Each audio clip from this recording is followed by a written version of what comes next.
शायद सभी बैठकर सोचते हैं कि रचनाकार की सृजनशीलता पुस्तक में होती है, लेकिन पुस्तक एक ऐसी इकाई हो जाए कि हम उसे सृजनशील इकाई कहने लगें, एक नई चीज़ मुझे मिली आपसे, बहुत आभारी हूँ आपका मैं।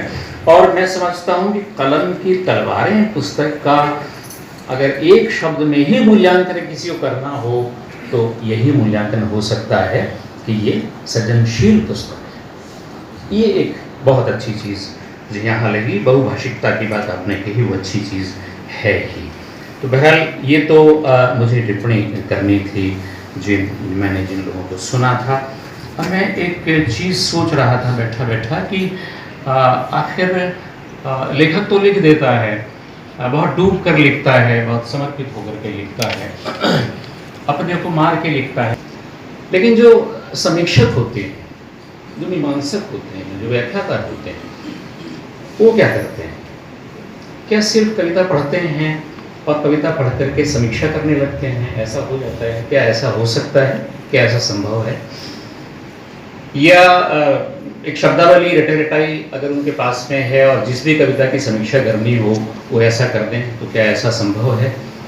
मैं सोचता हूँ कि मैं ये बात जरा सा विस्तार से कहें। मैं जानता हूँ कि मैं आदिवासी लेखक नहीं हूँ, समझिए, पाठक हूँ मैं, अपने को लेखक नहीं मानता हूँ।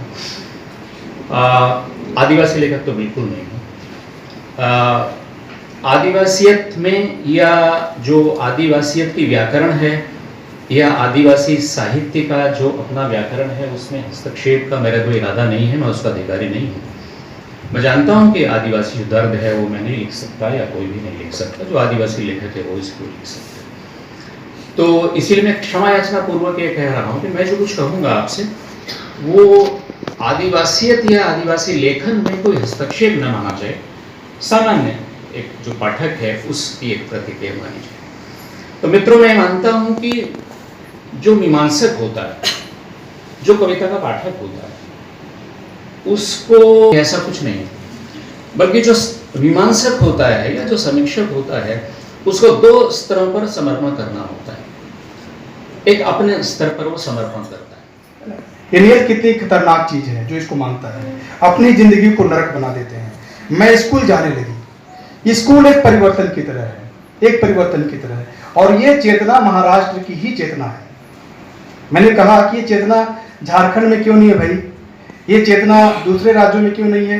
क्योंकि यही वो जमीन है जहां पर सावित्रीबाई फूले जैसी स्त्री पहली बार स्त्री अधिकार और शिक्षा के लिए स्कूल खोलती है। तो यही हो सकता है।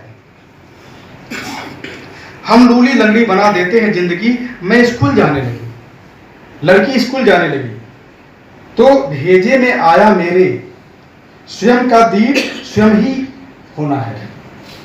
बुद्ध अपदीपो भव।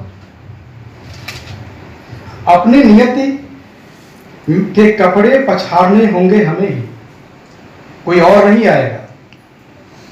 मां मैं सावित्री जैसी पढ़ूंगी, बाबा साहेब के समान अध्ययन करूंगी। मेरा शोध का विषय भी पूरा तकनीक और प्रौद्योगिकी है, लेकिन जब अनुवाद के मैंने सिद्धांत और प्रविधि को पढ़ा तो उसमें साहित्यिक अनुवाद भी एक विषय था। तो सबसे कठिन माना जाता है कि कविता का अनुवाद, चूंकि जो मूल स्रोत भाषा है उसका अर्थ जो है लक्ष्य भाषा में ले जाना सबसे बड़ा कठिन कार्य है। कठिन इस विषय में है कि उसकी जो मूल शब्द की अभिव्यक्ति है वो लक्ष्य भाषा में मिल जाए, और मराठी के जो है शब्द तो उसे अर्थ मिल पाना संभव नहीं होता। हाँ, तकनीक या प्रौद्योगिकी मिल जाता है, लेकिन साहित्य के संदर्भ में बहुत है। वो भी ऐसा साहित्य जो एकदम फिर ग्रामीण झाड़ी बोली या मराठी में लिखा गया हो। मराठी का भी थोड़ा ठीक है, लेकिन झाड़ी बोली का भी तो अपनी बोली भाषा के अपने संदर्भ होते हैं। तो इसमें मूलतः जो है मुझे जो समस्या है अनुवाद के संदर्भ में मैं जो बात रखूंगा। दूसरा जो पक्ष है अनुवाद का जो है भाषा या उसका, और साड़ी में जो है वो शब्द है, जैसे कुछ उसमें उल्लेख हुआ है, कीचड़ लोंडी एक शब्द है कविता में आया है, जिसका हिंदी में अनुवाद संभव ही नहीं, या हिंदी में जो भी शब्द है किसान से संदर्भित उसका अर्थ ही नहीं है। तो इस संदर्भ में मैडम से भी चर्चा की तो उन्होंने कहा कि इस संदर्भ में तो ऐसा कुछ हिंदी मुझे भी नहीं पता, देखिए आप। सर से मैंने जो है चर्चा की, लेकिन बोले नहीं है। तो ठीक है, बोला नहीं कोई बात नहीं, उसको जैसे कि तैसे जाने देते हैं और फुटनोट का पाद टिप्पणी देकर हम उसे जो है शब्दों को दे देते हैं। उसी तरह से अन्य एक शब्द एक कविता में आया है, फनी शब्द है। सिंगार दीप्तो कोयतुर लोकुरकुन जय सेवा नन्ना अस्मिता गोटा नन्ना सीमा गोटा नन्ना Shilpa Hidami Gondi culture 750 YouTube channel दिगा प्राचीन गोंडी संस्कृतीचा अभ्यास कियांसाठी मावा Gondi culture 750 YouTube channel like share आणि